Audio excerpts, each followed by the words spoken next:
ఇప్పుడు అటుకులతో అటుకుల పాయసమేనా, ఇలా స్వీట్ అటుకులు కూడా ఒకసారి ట్రై చేయండి. దీనికోసం అయితే ఫస్ట్ అయితే ఒక గంజు కానీ బేసన్ కానీ పెట్టుకొని అందులో నెయ్యి వేసి అయితే మనం అటుకులని ఫ్రై చేసుకోవాలి. మంచిగా కలుపుకుంటూ ఫ్రై చేయాలి, లేదంటే మాడిపోతాయి. సో కొంచెం క్రిస్పీగా ఫ్రై అయ్యాక అయితే స్టవ్ ఆఫ్ చేసుకొని పక్కన పెట్టుకోవాలి. నెక్స్ట్ ఇంకొక ప్యాన్ పెట్టుకొని సో అందులో అయితే కొంచెం నెయ్యి యాడ్ చేసుకొని డ్రై ఫ్రూట్స్ అనేవి ఫ్రై చేసుకోవాలి. ఫ్రై చేసిన డ్రై ఫ్రూట్స్ అన్ని పక్కన పెట్టుకొని అదే ప్యాన్ లో పచ్చి కొబ్బరి ముక్కలు కూడా వేసుకొని ఫ్రై చేసుకోవాలి. ఒకవేళ పచ్చి కొబ్బరి లేకపోతే మీరు ఎండు కొబ్బరి పొడి కూడా వేసుకోవచ్చు.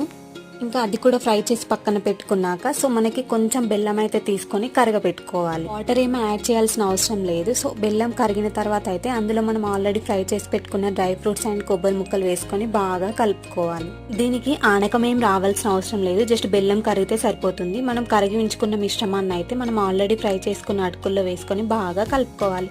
అంతే, స్వీట్ అటుకులతో రెడీ అయిపోయాయి. టేస్ట్ కూడా చాలా బాగుంటుంది.